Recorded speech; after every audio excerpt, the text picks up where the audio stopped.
어디 다른 곳을 찾아가실 때 조금 가까운 데 말고요. 우리가 익히 잘 알고 있는 곳 말고 조금 멀리 떨어져 있는데 내가 잘 알지 못하는 곳에 갈 때 여러분 뭘 보고 가십니까? 이정표를 보고 갑니다. 역시 제목을 잘 보셨습니다. 이정표를 보고 갑니다. 그래서 이정표를 보고 가야지 헷갈리지 않고 정확하게 갈 수 있죠. 가장 빠른 길이죠. 근데 요즘에는요, 현대에 들어와서는 내비게이션을 보고 갑니다. 옛날에는 내비게이션 보려면 차 안에만 있었는데 요즘에는 내비게이션이 우리 손 안에 있죠. 휴대폰에 내비게이션 앱이 있어가지고 언젠가 한번 저도 그런 적이 있습니다. 누가 만나자고 했는데 거기까지 가는 역은 알겠는데 그 다음부터 잘 모르겠더라고요. 한 번도 안 가본 데여가지고. 그래서 역에서 나와가지고 손에 있는 핸드폰에서 내비게이션 앱을 켜서 그냥 켜놓고 걸어가는 거예요. 목적지 정해놓고. 그러면 얘가 조금 이따 좌회전하세요, 우회전하세요, 오른쪽으로 가세요, 왼쪽으로 가세요. 그리고 목적지 딱 가면 목적지에 도착하였습니다. 딱 합니다. 보면 거기 있어요. 그것처럼 요즘에는 방향을 잡고 어딘가 갈 때 그 방향을 알려주는 이정표가 분명히 있습니다. 뭐 예전이나 지금이나 아주 옛날에 조선시대 때는 사람들이 갔던 곳이 늘 오솔길, 사람들이 많이 다니는 곳에 산에도 길이 나 있으니까 그 길로 다녔죠. 그리고 한참을 갑니다. 어디 가는지도 모르고 가다가 마을 앞에 있는 옛날에 그 장승이라고 나무로 깎아놨던 그 세계 그 장승이 보이면 아, 내가 사람 사는 마을에 도착했구나 이렇게 알았습니다. 물론 이제 그 마을이 내가 갈 수 있는 마을인지 아닌 마을인지는 정확하게 모르죠. 들어가 봐야 아는 거죠. 그리고 들어갔을 때는 아이고 잘못 왔네, 옆에 마을이야 이럴 수도 있고, 잘 왔네 여기가 그 마을인데 이렇게 될 수도 있었죠. 근데 요즘에는 이정표나 내비게이션을 통해서 정확하게 그 길로 갑니다. 그래서 우리가 여기저기 갈 때 그렇게 움직여서 가는데, 그렇다면 우리가 믿음의 길을 걸어갈 때는 우리가 볼 수 있는 이정표가 뭐가 있을까요? 오늘 사도 바울이 빌립보서 3장에서 저와 여러분에게 그 이정표가 무엇인지를 말씀하고 있습니다. 첫 번째로는요, 우리의 이정표는 예수 그리스도인데 그 예수 그리스도를 우리가 발견해야 됩니다. 이정표가 어디 있는지 알아야지 이정표를 보러 갈 거 아니에요. 그 예수 그리스도를 발견해야 됩니다. 그런데 사도 바울은 한 걸음 더 나아가서 발견하는 것으로 끝나는 것이 아니라 예수 그리스도 안으로 들어가야 한다라고 저희들에게 말씀하고 있습니다. 예수 그리스도 안으로 들어간다는 말은 어떤 의미일까요? 그것은요, 예수를 먼저 발견하는 것이죠. 성경을 통해서 하나님의 마음이 어떤 것인지를 발견하는 것입니다. 제가 여러분에게 말씀드린 것은 성경을 통해서 하나님의 마음이 어떤 것인지를 아는 것이라고 말하지 않고 발견하는 것이라고 말씀드렸습니다. 왜냐하면 성경은요, 글자를 아는 사람이면 글씨를 읽을 수 있는 능력을 가지고 있는 누구나 다 읽습니다. 그런데 문제는 무엇입니까? 그 안에 들어있는 하나님의 마음을 발견하는 자는 많지 않다는 거예요. 그래서 그리스도 안에 들어가 있으려면 먼저 성경이 말하고 있는 하나님의 마음이 어떤 것인지를 발견해서 알아야 돼요. 성경을 어떤 사람들은 읽을 때 지식으로 읽습니다. 강연을 하다가 사람들과 이야기하다가 아주 멋있는 말을 하고 싶어요. 그럴 때 성경에 있는 말을 인용하는 사람들도 신앙이 없는데 많이 있습니다. 어떤 사람들은 성경을 역사적인 사건으로 읽습니다. 성경이 역사적인 사건이긴 합니다. 그러나 성경은 역사적 사건을 위해서 기록한 책이 아니죠. 어떤 사람은 성경을 읽을 때 윤리적인 어떤 부분을 발견하기 위해서, 어떤 윤리적인 기준을 찾기 위해서 읽습니다.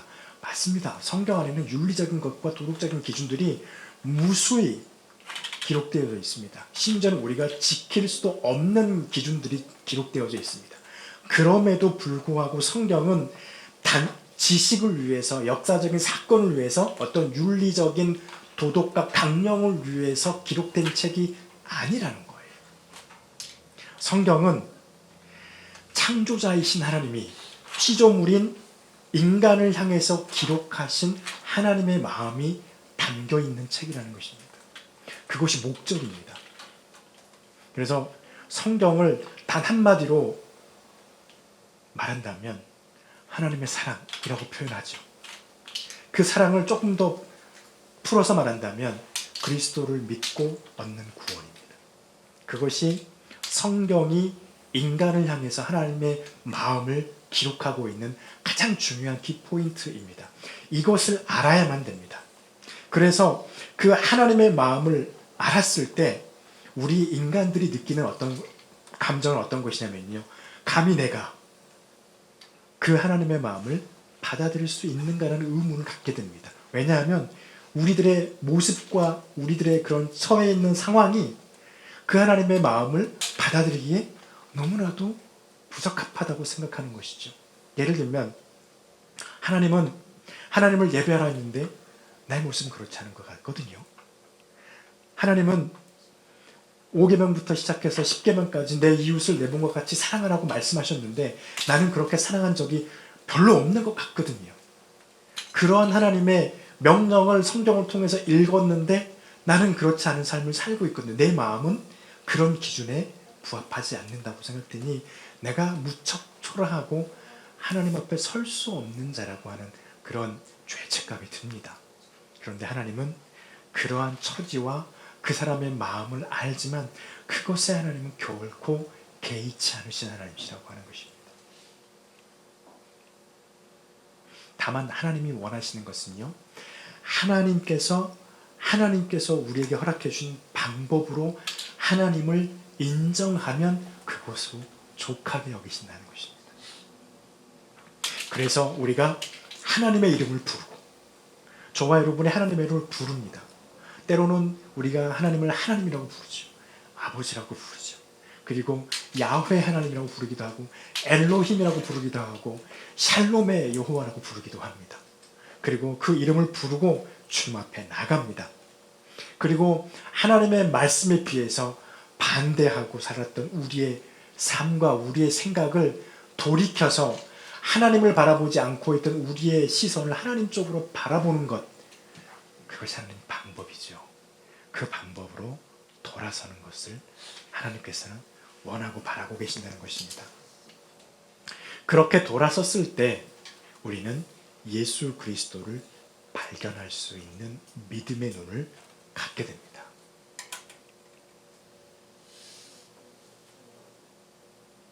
하나님께서 원하시는 것이 이것이거든요. 하나님께서 성경을 통해서 말씀하신 걸 통하여서 하나님께 돌아서서 믿는 것을 발견하는 것입니다. 그리고 하나님께서 허락하신 방법, 그것은 예수 그리스도를 통하여서 하나님을 예배하고 예수 그리스도를 믿음으로 말미암아서 하나님 앞에서 구원을 얻는 것입니다. 그리고 우리가 세상에서 할 것이 하나 있습니다. 그것이 무엇이냐면 세상 사람들 앞에서 나의 믿음을 고백해야 될 때가 됐을 때 예수 그리스도는 나의 구주입니다라고 하는 고백을 분명하게 하는 것입니다. 나는 예수 믿는 사람입니다 라는 고백을 분명하게 하는 것입니다. 이것이 믿음이기 때문에 그렇습니다. 그리고 그분을 구원자로 인정하고 실제로 우리의 삶 가운데서 그분을 고백해내는 그 삶으로 바뀌어가는 것이죠. 7절에서 사도 바울이 이렇게 말하고 있죠. 그러나 무엇에든지 내게 유익하였던 것을 내가 그리스도를 위하여 다 해로운 것으로 여길 뿐더러 8절에서 또한 모든 것이 해로 여김은 내 그리스도 예수를 아는 지식이 가장 고상하기 때문이라. 아멘. 그렇게 되면은요, 예수 그리스도를 가장 귀한 지식, 가장 소중한 것을 우리가 알고 그것을 믿고 고백하게 되면은 중요한 게 있어요. 8절 맨 마지막 절에 보면 이렇게 되어 있습니다. 내가 그를 위하여 모든 것을 잃어버리고 일부러 버려버린 거죠. 잃어버리고 배설물로 여긴 것은 내가 무엇을 얻기 위함입니까? 그리스도를 얻기 위함이다. 여러분, 예수님께서 저와 여러분에게 간단한 비유로 그렇게 말씀하셨습니다. 사람이 두 주인을 섬길 수 없다. 한 종이 한 주인을 사랑하고 한 주인은 덜 사랑하는 것이 합당하다는 거예요. 그러면서 하시는 말씀이 너희는 누구를 사랑하느냐고 우리에게 질문하시죠. 세상의 것보다 비록 그것이 내게 유익하는 것을 갖다 준다 할지라도 그 세상의 것보다 우리는 예수 그리스도를 가장 귀한 것으로 고상한 것으로 여기고 그분을 얻어야만 합니다. 왜요? 그래야 우리가 하나님 앞에 있는 구원을 얻을 수 있기 때문입니다. 그래야 우리가 예수 그리스도 안에 들어갈 수 있기 때문이에요.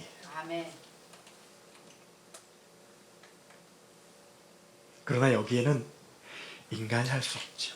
성령이 역사하지 않으시면 그 누구도 성경을 통하여서 예수 그리스도를 절대로 발견할 수 없습니다. 어떤 예수 그리스도요? 그분이 하나님이시고 하나님의 아들이고 나를 구원할 유일한 길이라고 하는 것을 발견할 수 없다는 거예요.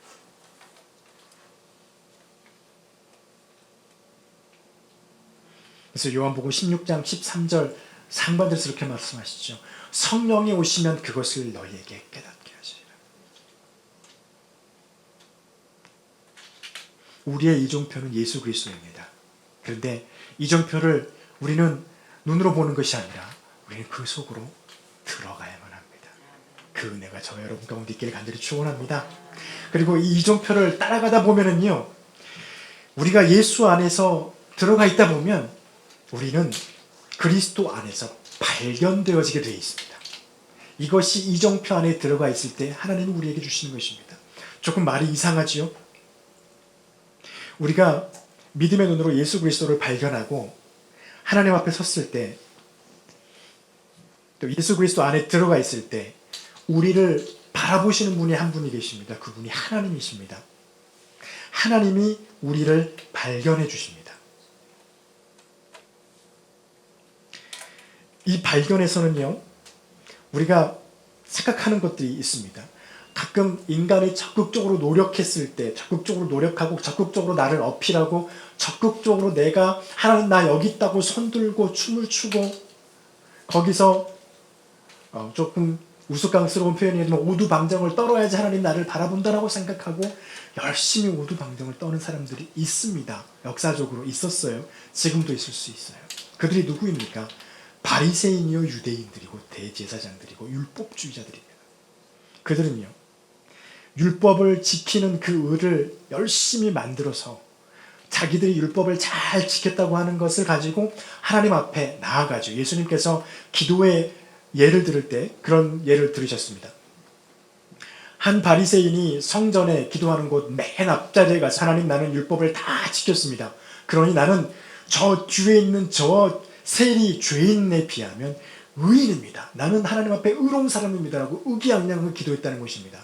근데 세리는 어떻게 했습니까? 성전의 맨 뒷자리에 앉아가지고 하나님 앞에 무릎 꿇고 하는 기도가 하나님 나는 죄인으로서이다. 예수님께서 하나님이 원하시는 기도를 평가할 때는 세리의 기도가 하나님이 원하는 기도라고 말씀하셨습니다.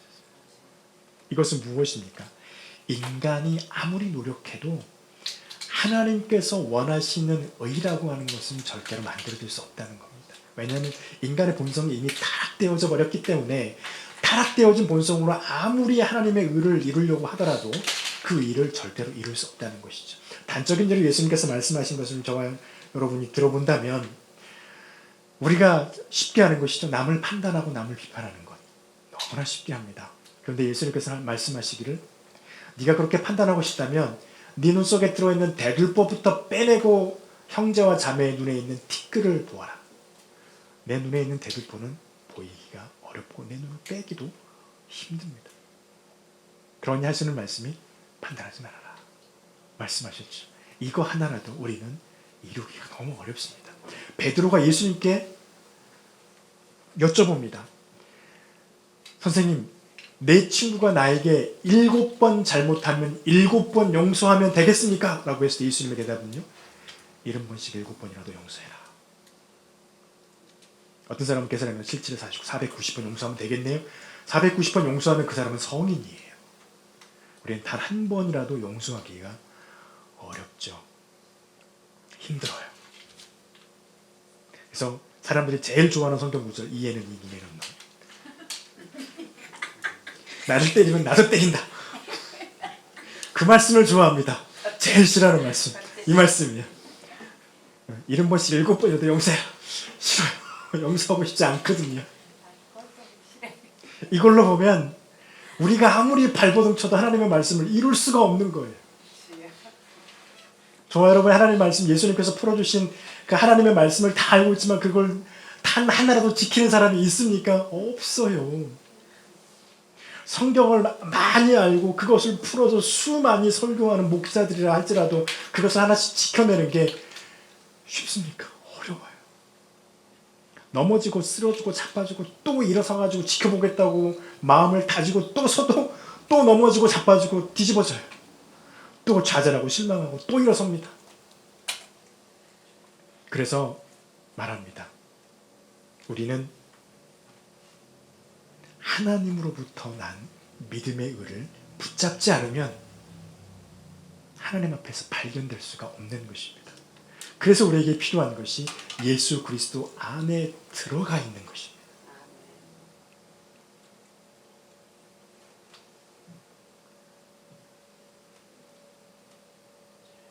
그리고 이렇게 예수 그리스도 안에 그 믿음을 가지고요, 하나님 앞에 들어가 있는 것이, 그리스도 안에 들어가 있는 것이 쉬운 일인가요? 이것을 지켜내기 위해서 아까 제가 말씀드린 것처럼 하나를 붙잡고 하나님 말씀을 붙잡고 그것을 이루려고 지키려고 부단히 애쓰다가 넘어지고 무릎도 깨지고 땅바닥에 내팽겨 쳐지기도 하고 힘 다 빠져가지고 왜 이래 가면서 그냥 땅바닥에 그냥 푹 쓰러져서 펑펑 울 때도 있습니다. 그리고 다시 일어나죠. 왜 그렇습니까? 우리가 지켜야 할 나의 등불이기 때문에 그래요. 마태복음 25장에 예수님께서 귀한 그런 예를 들으셨죠. 신랑을 맞이할 준비라는 10처녀가 나옵니다. 그 중에 똑같이 10처녀 중에 똑같은 모습과 똑같은 것을 준비하죠. 등불을 준비합니다. 그리고 바깥에 신랑을 기다립니다. 중요한 건 무엇이었습니까? 기름이 없는 것을 알고 슬기로운 5처녀는 기름을 준비했습니다. 슬기로운 5처녀는 기름을 준비하지 못했죠. 이게 무엇을 의미할까요? 기름은 왜 필요한가요? 내 등불이 꺼지지 않아야 오는 신랑이 나를 발견하고 나를 데리고 들어가는 거예요. 이것을 바꾸어 말하면 이렇게 되는 것이죠. 나의 믿음이 하나님 예수 그리스도가 오실 때까지 꺼지지 않아야 그 믿음을 보고 하나님의 나라, 하나님이 다스리는 그 나라에 나를 데리고 들어가신다는 것입니다. 이걸 다른 말로 표현하면 뭘까요? 그 등불은 내 안에 있어야 될 믿음의 열매인 거예요. 그 믿음의 열매를 우리가 지키려고 부단히 애쓰는 겁니다. 내 노력으로요? 아니요. 하나님의 믿음의 의로 말미암아서. 그래서요, 그렇게 하게 되면 우리가 하나님을 의지하면 우리는 기도할 수밖에 없게 됩니다. 그리고 성령이 역사해 주실 것을 간구할 수밖에 없게 되는 거죠. 그러면 우리의 능력이 아닌 하나님께서 저와 여러분을 사랑하시기에 저와 여러분의 믿음의 열매가, 믿음의 등불이 꺼지지 않게 해 주실 것입니다. 사도 바울이 지금 저와 여러분에게 그렇게 말씀을 하고 있는 것이죠. 9절 말씀입니다. 그 안에서 발견되려 함이니 내가 가진 의는 율법에서 난 것이 아니에요. 사람의 노력으로 난 것이 아니에요. 오직 그리스도를 믿음으로 말미암은 것이니 곧 믿음으로 하나님께로부터 난 의를 우리가 받는 것입니다. 누구 안에서요? 예수 그리스도 안에서. 그 안에 들어있을 때 아까 말씀드린 것처럼 그 우리의 믿음의 등불이 꺼지지 않도록 우리는 고분군투할 수밖에 없습니다. 왜요? 사도 바울이 말합니다. 우리가 그리스도의 고난에 참여하는 것이기 때문에 그렇습니다. 또 세상은 그리스도를 믿는 것을 싫어하기 때문에 그렇습니다. 그래서 우리의 믿음의 등불이 꺼지지 않도록 그것을 지키기 위해서 우리는 고난에 참여하는 것입니다. 그리스도께서 고난 받으신 것처럼 그 고난에 참여하기 위해서 우리는 몸부림을 칩니다. 이 몸부림을 친다는 것은 세상과 적을 삼고 세상을 싫어하는 것이 아니에요. 우리의 믿음의 등불이 꺼지지 않도록 우리는 그것을 보호할 필요 있습니다. 세상은 악하지 않죠. 세상도 하나님께서 만드시고 아름답다 하시고 지금도 하나님이 그 세상 안에서 세상을 다스리고 계시는 곳이기 때문에 그렇습니다. 단 무엇입니까? 여기서 말하는 세상은 그 믿음의 등불을 꺼버리도록 우리를 조롱하고 우리를 유혹하는 사단의 세력입니다. 그 세력들로부터 우리의 것을 잃어버리지 않게 하기 위해서 지키는 겁니다. 그러기 위해서 그것을 지킬 때 세상의 것이 방해가 된다면 그것을 잠시 내려놓는 것입니다.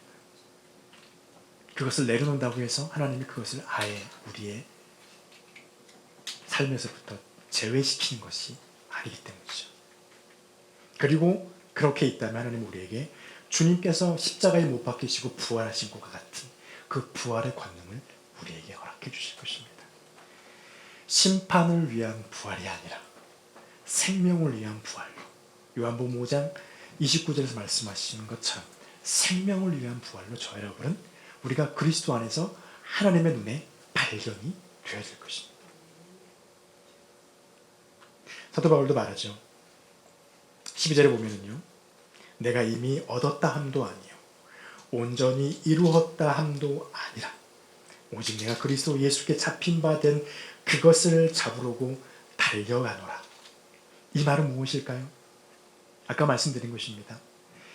내가 그리스도 안에 들어와서 하나님 앞에 발견되기를 기다리고 있는 이 우리의 모습이 완벽하지 않다는 것이에요. 사도 바울이 그렇게 말하죠. 얻었다 함도 아니요. 내가 그것을 완전히 이루었다 함도 아닌 거예요. 중요한 게 무엇일까요? 예수께서 나를 붙잡고 계시다고 하는 그것을 내가 잡고 있는 거예요. 그걸 내가 잡고 있는 것도 아니죠. 실은 성령을 통하여서 나로 하여금 그것을 놓지 않도록 나를 독려해 주시고 나에게 힘을 붙들어 주시는 것입니다. 그 믿음을 놓지 말도록 잡게 하시고 계시는 것이죠. 우리가 완벽하지 않다 할지라도요. 그 예수 그리스도 안에 들어와 있는 저와 여러분이 우왕좌왕하고 좌충우돌하더라도 그것은요. 하나님의 마음을 상하게 하는 것이 아니라는 것입니다. 왜냐하면 저와 여러분이 예수 그리스도 안에서 이쪽으로 갔다 저쪽으로 갔다 할 수 있어요. 그것은 하나님이 우리에게 허락해 주신 자유입니다. 완전히 그 길로만 흔들리지 말고 가라고 하면 그것은 하나님이 원하시는 방법이 아니기 때문입니다. 이렇게 우리가 좌충우돌하면서 결국에는 좌충우돌하는 목적이 무엇인가요? 예수 그리스도 안에 머물러 있는 그 삶에서 나오지 않으려고 우리는 애쓰는 모습이잖아요.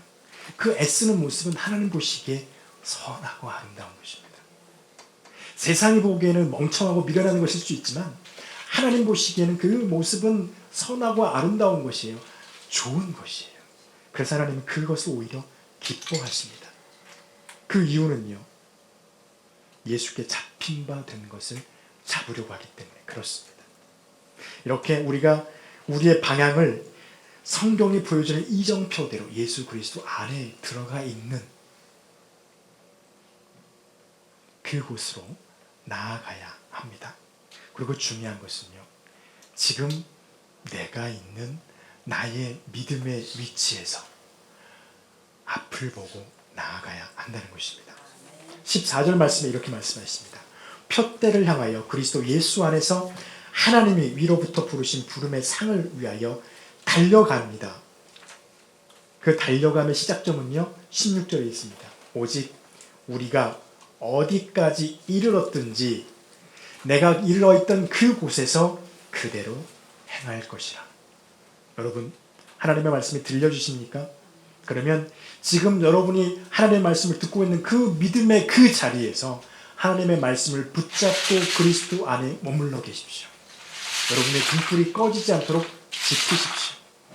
그러면 여러분은 이정표를 보고 바로 가고 있는 축복의 사람이 됩니다.